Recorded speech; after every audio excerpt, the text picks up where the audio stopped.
بسم الله الرحمن الرحيم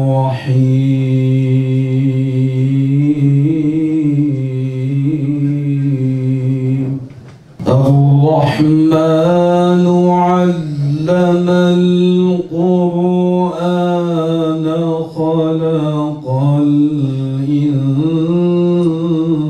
الإنسان علمه البيان والسماء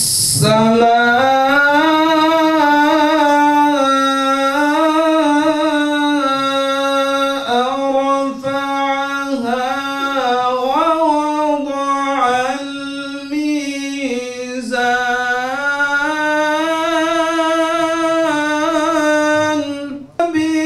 بالقسط والحب ذو العصف والإنسان من الفخار. Saygıdeğer Genel Başkanım, kıymetli basın mensuplarımız, sivil toplum kuruluşlarımızın çok değerli temsilcileri, çok kıymetli misafirlerimiz, hepiniz hoş geldiniz, sefalar getirdiniz.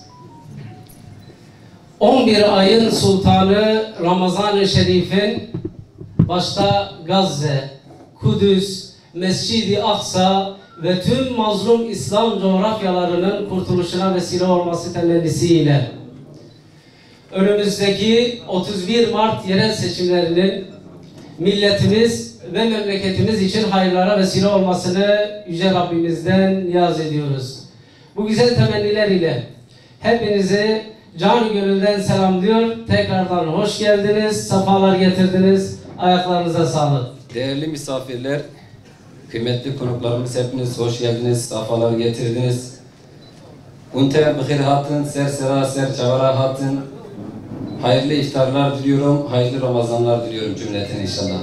Allah razı olsun. Bismillahirrahmanirrahim. Ve salatu ve selamu ala Resulillah. Kıymetli dostlar, aziz misafirler, hepiniz hoş geldiniz. Allah'ın selamı, rahmeti, bereketi, mağfireti, inayeti üzerinize olsun. Ramazan ayının 11. gününde birlikte iftarımızı açmak üzere bir araya toplandık. Rabbim bu birlikteliğimizi hayırlara vesile kılsın. Rabbim Ramazan ayının bereketinin, feyzinin hürmetine bu iftar saatinde bizden dakikalar önce iftar vaktine girmiş ama belki de yiyecek ve içecek bir şey bulamadığı için iftar edememiş, başta Gazze olmak üzere zulüm altındaki bütün kardeşlerimize hayır ve bereket kapıları açsın inşallah. Evet değerli dostlar, 167 gün geride kaldı. Gazze'ye yapılan saldırılarda 10 binlerce şehit, 70 bini aşkın yaralı, harap olmuş bir Gazze ve işin kötüsü 2 milyarlık İslam aleminin yeterli yardım ulaştıramamasından dolayı şu mübarek Ramazan ayında bile açlıktan, ilaçsızlıktan ölmeye başlayan kardeşlerimiz. Başı rahmet, ortası mağfiret, sonu cehennem azabından kurtulmuş olan şu Ramazan ayı bittiğinde acaba yeterince yardım yapamadığımız o kardeşlerimiz bizlerden yardım beklerken, imdat çığlıkları her gün kulaklarımızdayken, uğramış oldukları katliamların, çocukların üzerine düşen fosfor bombalarının, bedeni paramparça olmuş şehitlerin, açlıktan derisi kemiğine yapışmış olan kardeşlerimizin görüntüleri gözlerimizin önündeyken sadece ağlamakla, sadece duayla gerçekten biz o azaptan kurtulabilecek miyiz? Biz gerçekten Ramazan'ın rahmetinden, bereketinden, feyzinden istifade ettik diyebilecek miyiz? Bu soruyu herkes kendine sorsun. Ben şahsım adına söylüyorum. Ve kabul ediyorum ki 2 milyarlık İslam aleminin bir ferdi olarak üzerimize düşen vazifeyi layıkıyla yapamadık. Eğer bugüne kadar yaptıklarımız yeterli olsaydı biz orada akan kanı durduracaktık. Eğer bizim yaptıklarımız yeterli olsaydı orada kardeşlerimiz açlıktan ölmeyecekti. Eğer yaptıklarımız yetseydi Siyonizm bu kadar pervasızca zulümlerine, katliamlarına, soykırımına devam edemeyecekti.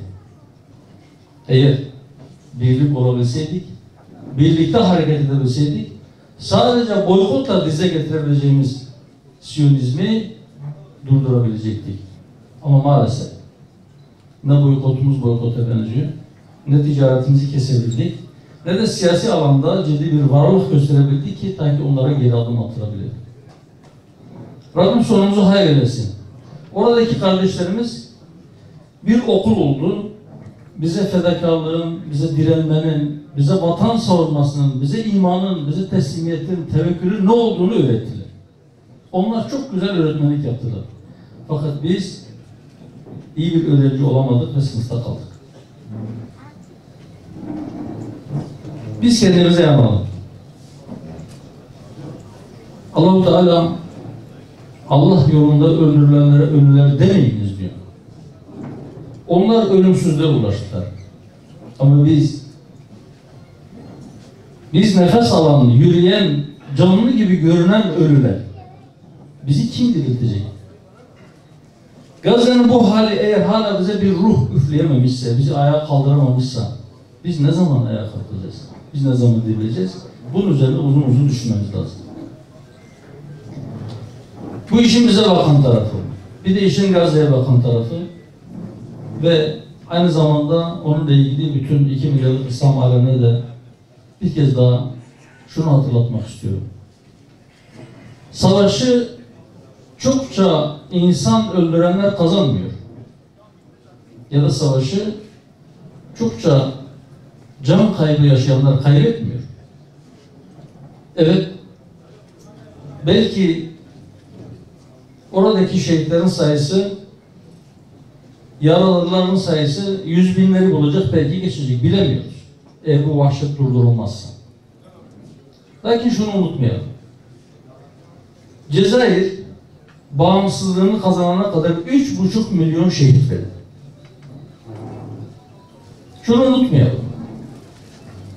Önce Sovyetler, ardından Amerika Birleşik Devletleri Afganistan'da milyonlarca insan öldürdü. Ama işgalciler orada barınamadı. İsrail Gazze'den de kaybetmiştir. Orada kaybetmesinin acısını savunmasız kadınlardan, bebeklerden, yaşlılardan, silahsız sivil insanlardan alıyor.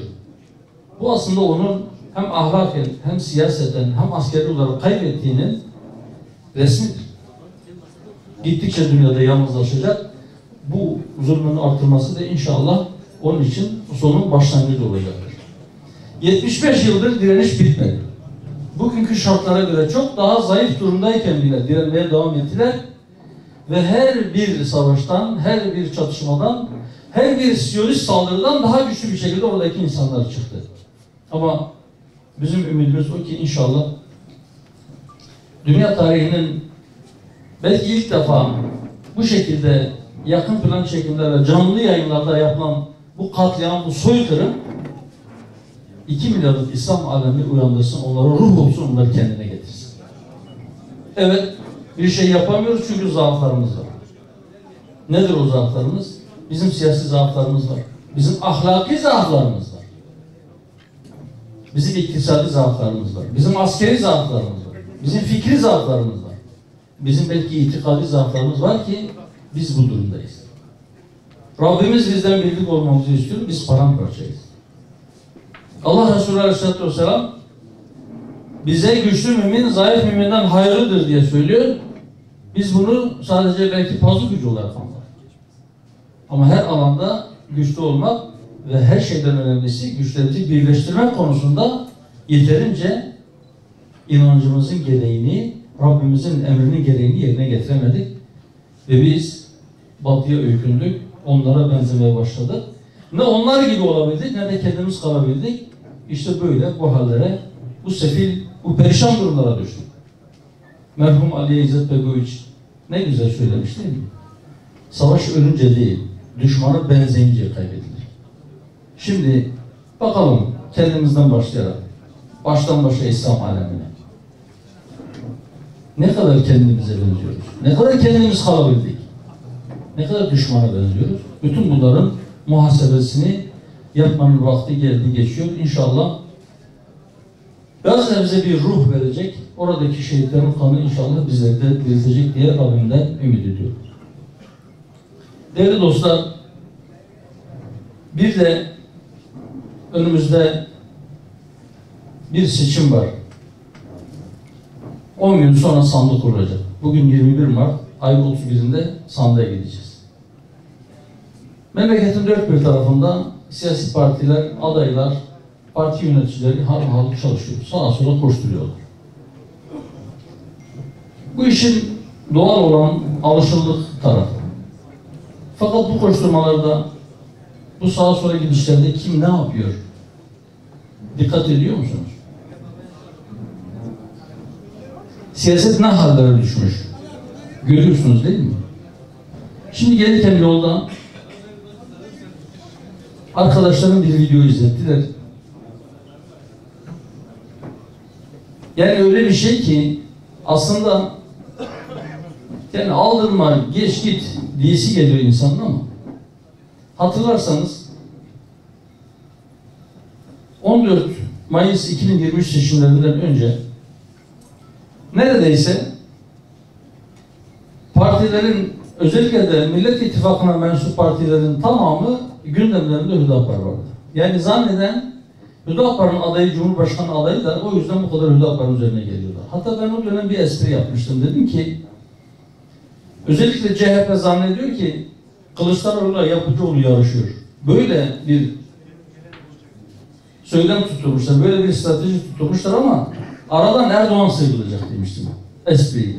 Halbuki ben aday falan değildim. Ama sürekli bizi tartışıyorlardı. Sürekli yalan, sürekli yanlış. Ama o yalanlarını habire tekrar ediyorlar.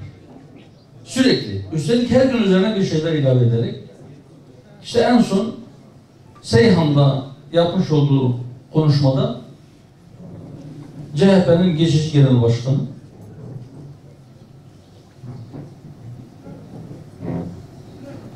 yalancılık ustası. Gerçekten ben çok yalancı gördüm. Ben avukatım. Mahkemede cezadan kurtulmak için yalan söyleyeni mi dersin?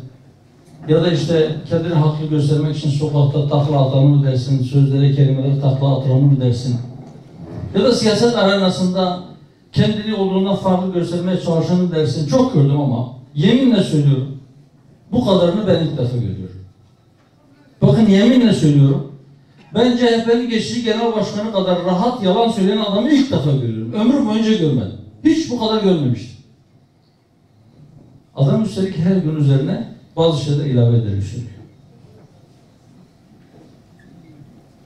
Ben şimdi bu duaların makbul olduğu saatte onun o hezeyanlarına girip sizin bu değerli vaktinizi almak istemiyorum ama ben sadece milletime şu kameralar aracılığıyla burada bulunan bütün dostlarım ve daha sonra bu programı izleyecek olan bütün vatandaşlarıma şunu söylüyorum. Allah Resulü Aleyhisselatü Vesselam Efendimiz bizi aldatan bizden değildir demiştir. Evet, Medine pazarındaki bir olay üzerine üst tarafı kuru, alt tarafı ıslak olan bir buğdayı satan bir satıcıyla ilgili bunu söylemiştir ama mana itibariyle sözler geneldir. Bizi aldatan bizden değildir. Bu milletime söylüyorum ki size en ufak bir konuda bir yalan söyleyen, sizi aldatan, kendine 3-5 oy devşirecek diye olmayan şeyleri varmış gibi gösteren bir insan size hiçbir hayır getirmez. Yine başka bir hadis-i şerifte bütün günahların kilit altında olduğunu ve onun anahtarının da yalan olduğunu buyurmuştur Allah Resulü Aleyhisselatü Vesselam. Şimdi bu kadar yalancı, bu kadar ama böyle yani insanın hafsalasını alamayacağı nitelikte yalancı, bu kadar yalanı peş peşe sıralayan yalancı, belki bir ilahi ikaz olarak geçenlerde bir maskesi düştü. Hatırlarsınız. Afyon'da Afyon Belediye Başkan adayları, aynı zamanda grup başkanı vekilleri bir hanımefendi çıktı. Şöyle bir cümle kurdu. Eğer ben belediye başkanı olursam DEM Parti hariç kapımız herkese açık olacak. Sonra o geçici genel başkan, o yalancılık şampiyonu Uşak'ta şöyle bir cümle kurdu. Dedi ki ben yolda gelirken bizim Afyon Belediye Başkanı adayımız beni aradı. Dedi ki başkanım ben sürçülisan ettim, lütfen düzelt. Ve düzeltmeye çalıştı. Bizim belediyelerimizde kapılarımız herkese açık olacak. Sonra onun grup başkan vekili, belki bunu açıkça söylemedi ama benim genel başkanım yalan söylüyor demedi ama tavırlarıyla da cümleleriyle onun yalancı olduğunu yüzüne vurdu. Yok dedi, ben öyle bir şey demedim. Ben sözlerimin arkasındayım. Üstelik kapıları Hüdapar'da kapattı. Şimdi bir insanın hani ben o geçici genel başkana yalancılık şampiyonu diyorum. Hani siyasi rakibimizdir, belki ona haksızlık etmiş olabilirim diye düşünebilir insanlar. Fakat kendi grup başkan vekili onun nasıl bir yalancı olduğunu hem de üzerinden gün geçmeden saatler sonra söyledi. Fakat kızaracak yüz nerede? Tek sermayesi bu olan siyasetçiden bu memlekete bir hayır gelmez. Biz de şunu söylüyoruz. Diyoruz ki yola çıktığımızdan beri biz dedik ki biz inşallah biz milletimize yalan söylemeyeceğiz. Biz milletin malına göz dikmeyeceğiz, el uzatmayacağız. Ve biz bize teslim edilen emanetlere asla ihanet etmeyeceğiz. Siyasi fikirler farklı olabilir. Her bir siyasi fikirdeki insan o fikrin bu memleket için en iyi olduğunu düşünebilir. Ama hiçbir siyasetçi yalan söylemeyi, milleti aldatmayı meşru göremez. Siyasi fikri ne olursa olsun. Fakat bu zatın böyle bir zaafı var. Bunu inşallah kamuoyu görüyor ve ona gereken cevabı da sandıkta verecektir diye temenni ediyoruz. Bir de siyaset usulüyle ilgili şunu da ben söylemek istiyorum. Bakınız burada Yalovalı kardeşlerimiz toplanmışlar. Farklı farklı siyasi düşüncede insanlar olabilir. Farklı memleketlerde doğmuş, farklı etnik kökenden insanlar olabilir. Şurada en az 3 farklı etnik kökenden, belki 4, 5, 6, 7 de olabilir, bilmiyorum. İnsanlar var burada. Ama hepimizin ortak bir paydası var. İftar sofrasında oturduğumuza göre hepimiz aynı inanca mensubuz. Olur ki bugün öğlenleyin Gazze ile ilgili uluslararası bir toplantıdaydık. Orada hem Hristiyanlar vardı, hem Yahudiler vardı, hem hiçbir dine inanmayan ateistler vardı. Ama orada ortak bir düşünce vardı. Gazze'ye nasıl yardım edebiliriz? Bu memlekette farklı inançlara mensup insanlar da var ama bizim ortak noktamız nedir? Biz aynı vatanda yaşıyoruz. Dolayısıyla ben daha önce de söyledim, bir kez daha tekrar ediyorum. Bu seçimlerden sonra da yine birbirine komşu olan, aynı mahallede, aynı sokakta yaşayan, aynı marketten alışveriş yapan, aynı toplu taşıma aracını kullanan insanlarımız farklı siyasi partilere oy verebilirler. Siyasi tercihleri farklı olabilir. Ama seçimden sonra da bunlar birbirleriyle komşu olmaya, birbirleriyle alışveriş yapmaya, birbirlerine akraba olmaya devam edecekler. Ve biz bütün milletimize şunu söylüyoruz. 3 oy için ya da bir koltuk için sizi birbirinize karşı kışkırtan, kışkırtıcı, düşmanlaştırıcı bir dil kullananlara prim vermeyin. Onlar bugün ortalığı kızıştırıp seçimi kazanmak istiyorlar. Yarın bir gün seçim bittikten sonra yan yana oturup belki kahkahayla gülecekler. Sizin birbirinize o sert çıkışlarınız ya da düşmanca tavırlarınız, Allah muhafaza etsin, kavganız sizin yanınıza kar kalacak demedi demeyin. O yüzden milletçe bizim şunu yapmamız lazım. Bu bir seçimdir. Biz savaşa gitmiyoruz. Siyasi partiler birbirlerinin düşmanı değil, birbirlerinin rakipleridirler.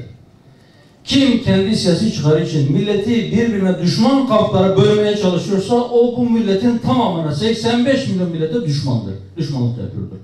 Ve bütün vatandaşlara şunu söylüyorum. Milletin düşmanı olanlara oy vermeyin de kime veriyorsanız verin. Aslında her bir siyasi parti der ki bizim adayımıza verin, değil mi? Elbette ben de onu istiyorum. Ama ondan daha öncelikli, ondan daha önemli olan diyorum ki milletin düşmanı olanlara, yalancı olanlara oy vermeyin. Kime veriyorsanız verin kardeşim. Allah hepinizden razı olsun. Euzubillahimineşşeytanirracim. Bismillahirrahmanirrahim. Elhamdülillahi Rabbil alemin. Ve salatu ve selamu ala Resulina Muhammedin ve ala alihi ve ashabi ecma'in. Allahümme taqabbal minna salatana ve siyamana ve ruku'ana ve sucudana ve tehlilana ve temcidana ve ibadetana ya Rabbel alemin.